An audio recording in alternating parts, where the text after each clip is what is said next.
जी दुरुस्त। मोहसिन साहब ये बताइएगा, ज़ाहिर है अभी आदाद-ओ-शुमार तो सामने नहीं आए कि टर्न आउट जो है वो कितना रहा, लेकिन बज़ाहिर जो सारा दिन फ़ज़ा हमने देखी, पोलिंग स्टेशन के मनाज़र जो हमने देखे, उससे यही लगा कि वो पहले वाले मनाज़र हमें नज़र नहीं आए। कोई टर्न आउट जो है वो कोई बहुत ज़्यादा कोई उम्मीद नहीं है कि अच्छा रहेगा। और ज़ाहिर है वोटर जितने भी हैं, असल में तो जब हम उसका मवाजना करेंगे साबका इंतखाबात के टर्नआउट से, तो उससे जो है वो पता चलेगा कि लोगों की दिलचस्पी रही, नहीं रही, कितनी रही। तो आप क्या देखते हैं, आपको क्या तब्दीली नज़र आती है जिससे पहले जो इंतखाबात वहाँ होते रहे हैं और जो अभी इंतखाबात हो रहे हैं? देखिए, पहले इंतखाबात जो थे वो तो आम हालात में होते थे जी। लेकिन इस वक्त जो इलेक्शन हो रहे हैं वो अवामी एक्शन कमेटी जो है वो एक फैक्टर आ गया है कश्मीर की सियासत में। जी। और वो जिस ग्रुप की या जिस जमात की हिमायत करेंगे या जिसकी मुखालफत करेंगे उस पर वो असर डालेगा। दूसरी बात है कि पीटीआई का भी वोट है, आप उससे भी इनकार नहीं कर सकते। जी। लेकिन वो इलेक्शन में हिस्सा नहीं ले रहे, तो उनका भी वोट जिस तरफ जाएगा वो आप किसकी हिमायत करते हैं, किसकी मुखालफत करते हैं, ये भी देखना है कि वो किसके साथ हैं। बज़ाहिर तो हम देखें तो पीटीआई की मुखालफत जो है मुस्लिम लीग नून से ज़्यादा मिलती है पीपल्स पार्टी की निस्बत। जी। क्योंकि उनका जो है पंजाब का जो मैदान जंग है वहाँ दोनों पार्टियाँ आमने सामने हैं।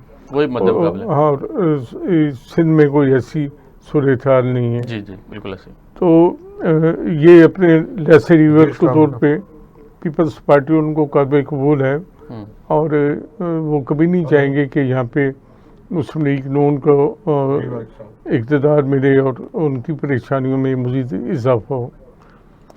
तो इस दफ़ा के हालात जो हैं काफ़ी मुख्तलिफ हैं और इसके बारे में कोई बात इसकी जिस तरह पहले नज़र लगाई जाते थे इलेक्शन के जी। पहले तो ये था कि बिरादरियों की बुनियाद पे इलेक्शन होते थे ज़्यादातर इलेक्शन, लेकिन यह है कि मीरपुर डिवीज़न जो है ये पंजाब के साथ है बिल्कुल। आपको पता नहीं चलता कहाँ बॉर्डर ख़त्म हुआ पंजाब का, कहाँ कश्मीर का बॉर्डर शुरू हुआ है जी।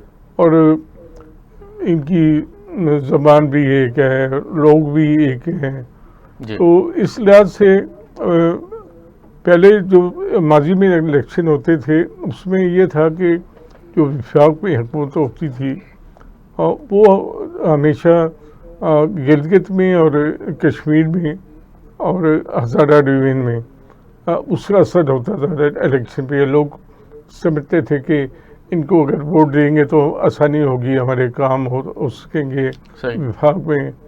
लेकिन अभी हमने देखा है कि ये मिथ जीबी के इलेक्शन में टूटी है जी।